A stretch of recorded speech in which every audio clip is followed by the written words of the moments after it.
This new footage just blew the lid off the Pnb Rock case, and it's looking real bad for Big U. First it was the hit on Nipsey, but now it looks like he was behind the hit on Pnb too. The FBI just confirmed some details that got everybody Big U is a straight-up menace. Big U hasn't been officially named in Pnb Rock's murder case, but the details surrounding the situation make it hard to ignore certain connections. Loose Cannon, someone closely associated with Big U, admitted in an interview that they were both at Roscoe's Chicken and Waffles when Pnb Rock was shot. First, he said he was alone. The crazy part about it is I was at Roscoe's when it happened.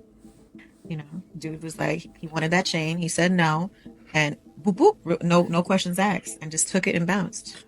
But he stood on his business, but then it ultimately cost him his life. And then in another interview, Loose added Big Useless, probably referring to Big U to the mix. Felt it was like super messed up because at the end of the day, it was me and Big Useless in there when it happened. So don't give up the chain. When it happened, and still lose I your wish life. I could have just told him like, bro, just give up the jury Chance you take. and we get it back to you later. But it just happened so fast, and he wasn't cooperating.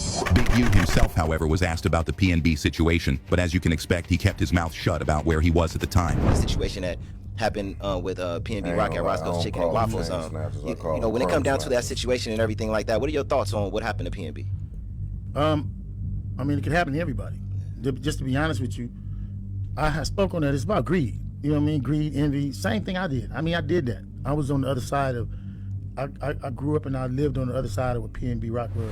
That alone is suspicious, but when you consider Big U's alleged reputation, it raises even more questions. People in LA don't believe in coincidences, especially when it comes to high-profile hits like this. Big U has long been accused of running an extortion racket, where people get robbed and then have to pay him to get their belongings back. That sounds eerily similar to what happened to Pnb Rock, who was targeted for his jewelry right before he was killed. And now, with Big U being hit with a RICO indictment that includes charges for murder and extortion, it's clear he was involved in some heavy criminal activity. While Pnb Rock's case wasn't specifically mentioned in the indictment, it does paint a bigger picture of the kind of business Big U was allegedly running. But just because Freddie Lee Trone was convicted for setting up the hit doesn't mean he was the only one involved. In the streets, the person who pulls the trigger or orchestrates the robbery is rarely the one making the real moves. Hits like this don't just happen randomly. There's often someone higher up calling the shots, but because of street code, fear, or knowing how the game works, nobody's gonna snitch on the person who gave the order. Loyalty and silence run deep in that world, especially when dealing with someone as powerful as Big U. So even though his name hasn't been officially tied to the case, that doesn't mean he wasn't involved. It just means nobody's willing to say it out loud. And with this new footage dropping, the streets are starting to take a much closer look at what really went down that day at Roscoe's. What should have been a regular meal with family turned into a crime that shook the entire hip-hop world. But was this just a robbery gone wrong, or was there something way more calculated behind Pnb Rock's murder? You see, with the clips we've just seen, Luce might have implicated himself and Big U in the case. Now, Luce didn't explicitly say, yeah, we did it, but he admits they were on location at the exact moment Pnb Rock was robbed and shot. And considering everything we now know from this RICO indictment, where Big U was running an extortion racket, this is looking real shady. The way this operation supposed